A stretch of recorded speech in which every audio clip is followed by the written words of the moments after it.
بسم اللہ الرحمن الرحیم۔ اللہ تعالیٰ کے نام سے شروع جو نہایت رحم کرنے والا ہے۔ ناظرین کرام، جب حضرت امام حسین رضی اللہ تعالیٰ عنہ کو شہید کر دیا گیا اور ساتھ ہی ان کی آل اولاد اصحاب اور سارے ساتھیوں کو شہید کر دیا گیا، اور اس کے بعد امام علی مقام کے ساتھ ازواج اور آل رسول کی جو خواتین تھیں ان کو قید کر لیا گیا۔ ناظرین کرام، میدان کربلا میں لاشیں ہی لاشیں تھیں۔ کہیں کسی کا سر تھا، کہیں کسی کا بازو تھا، کہیں کسی کی ٹانگیں تھیں، بس دردناک منظر تھا۔ ناظرین کرام، آل رسول کی خواتین کو گرفتار کر لیا گیا اور آگے آگے یزید کی فوج تھی اور پیچھے خواتین بے یار و مددگار جا رہی تھی۔ آہیں اور سسکیوں کی آوازیں آ رہی تھیں۔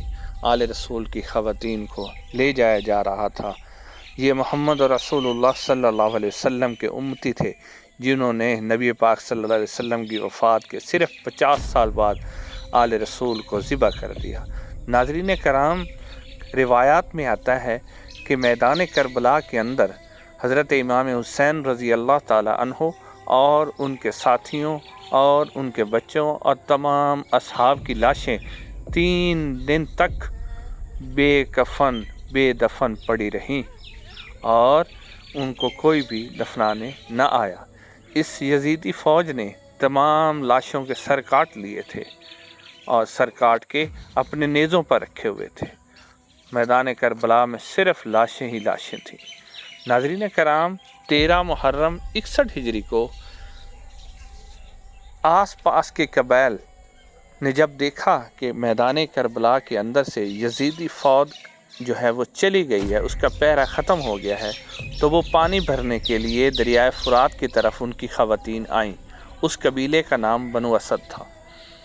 جب وہ خواتین آئیں تو انہوں نے دیکھا کہ میدان کربلا کے اندر لاشیں ہی لاشیں ہیں، کہیں بازو ہے، کہیں ٹانگیں ہیں، پورے جسم زخمی کٹے ہوئے پڑے ہوئے ہیں۔ تو جب انہوں نے یہ منظر دیکھا تو وہ بہت زیادہ گھبرا گئیں اور واپس آئیں تو اپنے گھر والوں اور مردوں کو انہوں نے کہا کہ جاؤ میدان کربلا کے اندر رسول اللہ صلی اللہ علیہ وسلم کے نواسے اور ان کی آل کو شہید کر دیا۔ ناظرین، لعنت ہو جنہوں نے امام علی مقام کے ساتھ ایسا سلوک کیا۔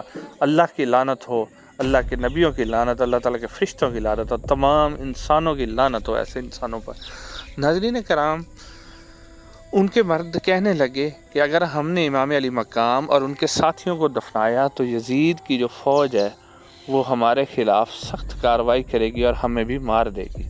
تو ان خواتین نے کہا کہ اے بدبختو، تم آل رسول، اسی رسول جس کا تم کلمہ پڑھتے ہو، اسی کی آل اولاد کو ذبح کیا گیا اور تم ان کو دفنانے بھی نہیں جاتے ہو، شرم کرو، ہم دفنانے جائیں گی۔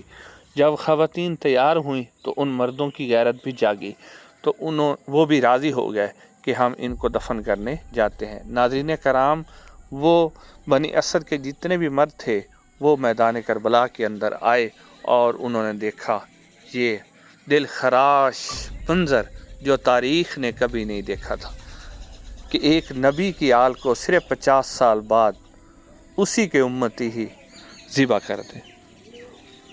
ناظرین، بنی اسد کے جو مرد تھے وہ سب نے مل کر فیصلہ کیا کہ ایک بڑی سی قبر تیار کی جائے اور اس کے اندر سارے شہیدوں کو دفنا دیا جائے۔ اتنی ہی دیر کے بعد ایک نقاب پوش گھوڑ سوار وہاں پہنچا تو لوگوں نے پوچھا کہ شاید کوئی یزیدی سپاہی ہے۔ انہوں نے پوچھا تم کون ہو؟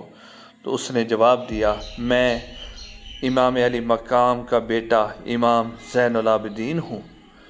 ناظرین کرام، امام زین العابدین نے اپنے والد مکرم حضرت امام حسین رضی اللہ تعالی عنہ کی لاش مبارک کو ایک کپڑے کے اندر اٹھایا اور اس کے کٹے ہوئے جو اعضاء تھے امام علی مقام کے ہاتھ، وہ بھی اس کپڑے کے اندر جمع فرمائے اور ان کی ایک الگ قبر تیار کر کے امام علی مقام کو میدان کربلا کے اندر دفنایا گیا، اور باقی جتنے بھی شہید تھے انہیں ایک بڑی قبر کھود کر اسی کے اندر دفنا دیا گیا۔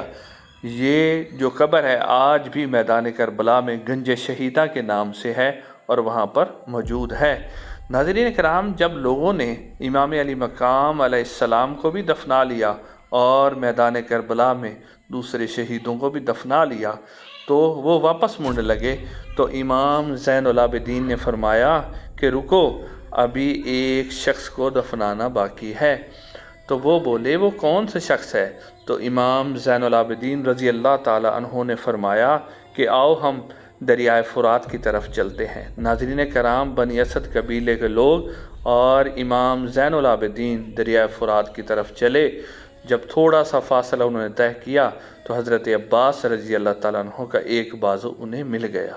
ناظرین کرام، جب انہوں نے مزید آگے سفر کیا تو حضرت عباس رضی اللہ تعالیٰ عنہ کا دوسرا بازو بھی انہیں مل گیا۔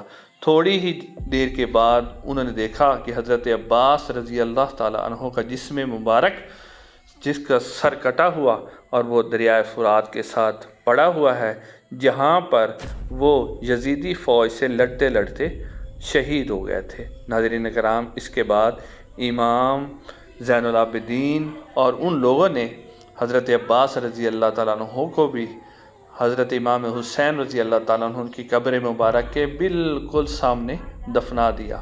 ناظرین، اگر آج بھی آپ عراق کے اندر جائیں تو امام علی مقام اور حضرت عباس رضی اللہ تعالیٰ عنہ کی قبریں آمنے سامنے ہیں۔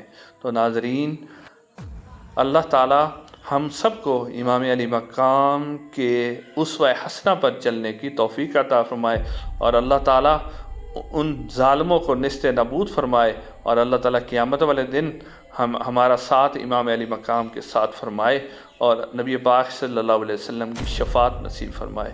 ناظرین، چینل کو ضرور سبسکرائب کیجیے گا۔ اگلی ویڈیو میں آپ لوگوں سے ملاقات ہوگی۔ السلام علیکم ورحمۃ اللہ وبرکاتہ۔